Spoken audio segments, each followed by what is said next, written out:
Cinema ఉందండి, ఒక పుస్తకం ఉన్నది. సినిమా చూసిన వారికి కానీ, పుస్తకం చదివిన వారికి కానీ, లేకపోతే ఇక్కడి నుంచి కథ శ్రద్ధగా విన్న వారికి కానీ చాలా బాగా అర్థమవుతుందండి. వ్యాస మహర్షి, సూత మహర్షి, సువర్ణని అరణ్యవాసులు, కోటి మునీశ్వరులు, సప్త ఋషులు శారదా ఒడ్డుని ఘోరమైన యజ్ఞం నిలబెట్టారు. అందులో భృగుడనే మహర్షి ఘోరమైన యజ్ఞం నిలబెట్టారు. ఆ యజ్ఞంగానే ఫలించిందంటే ఈ భూమి భూలోకాలు కూడా అట్టపోతాయండి. ఆ యజ్ఞం ఆపి ప్రయత్నం చెప్పాలంటే ఎవరు రావాలి బాబు? బ్రహ్మదేవుడి కొడుకు నారదాముడు వారు రావాలి. మహానుభావుడు ఎలా వస్తున్నారు?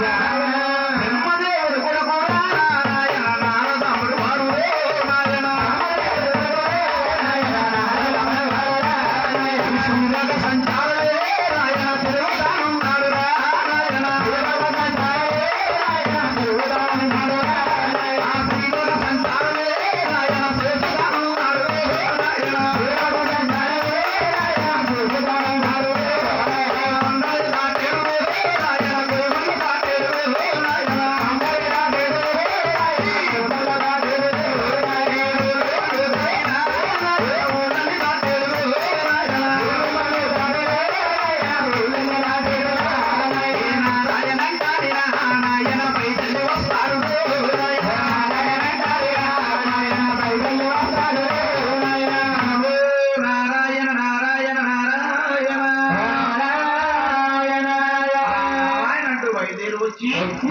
మహంతుమరు వారు ఏమంటున్నారయ్యా?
ముందుగా శ్రీనివాస కళ్యాణం జరుగుతున్నది.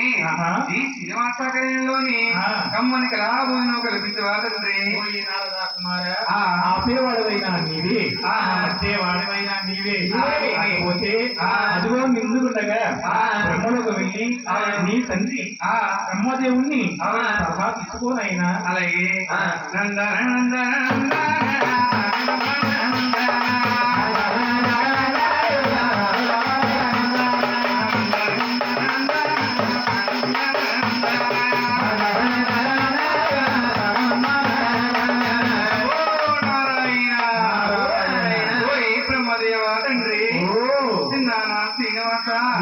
ముందుగా శ్రీనివాస కళ్యాణం జరుగుతున్నది. ఈ శ్రీనివాస కళ్యాణంలో కమ్మని కళాభూమిని కల్పించవా తండ్రి. నారదా కుమార, ఆపేవాడివైనా అట్టేవాడివైనా నిధి వైకుంఠం వెళ్ళి ఈ చిన్న నేను విష్ణుమూర్తిని ఒక్కసారి కలిసిరా కుమార. నమో నారాయణ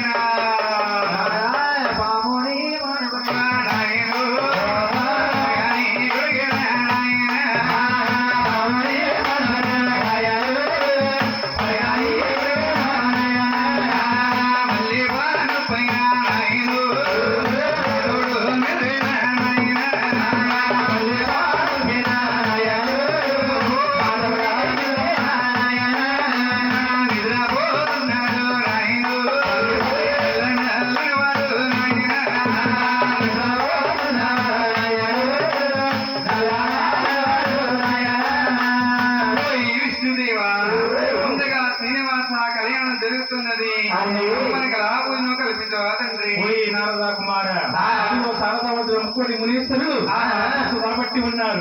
వారి తపస్సు ఫలితము ఎవరికి దారబోస్తున్నారు. ఇది చూసి వచ్చినవా? అలాగే కైలాసం ముందు ఆ. కైలాసపట్నం వెళ్ళి ఈ సున్నాల వద్ద సలహా తీసుకురానయ్యా. తీసుకురమ్మంటారా? అవునయ్యా. ఓ నారాయణ నారాయణ. కైలాస కాపురమా శ్రీశైలం సింహాసనమా కైలాస కాపురమా శ్రీశైలం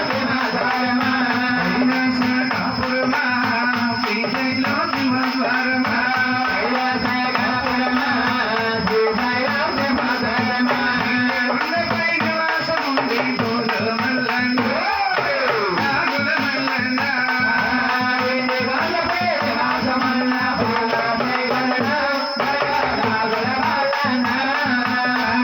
కొండపై నివాసముంది గోల మల్లన్న నాగుల మల్లన్న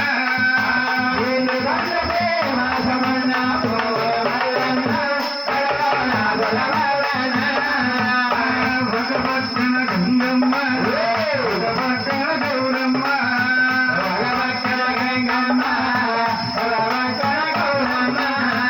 ఒక పక్కన నందీశ్వరుడు ఒక పక్కన వీరభద్రుడు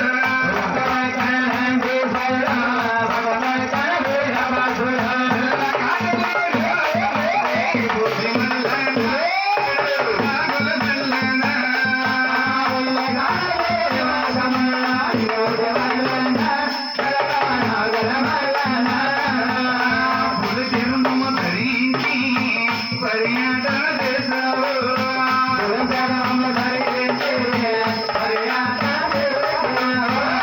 తిరుమమ ధరించి పర్యటన చేశావు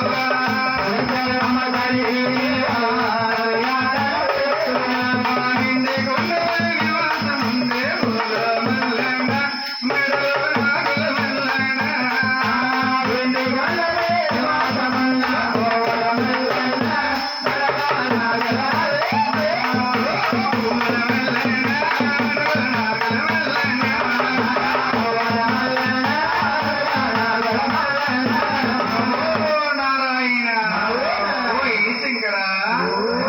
శ్రీనివాస కళ్యాణం జరుగుతున్నది.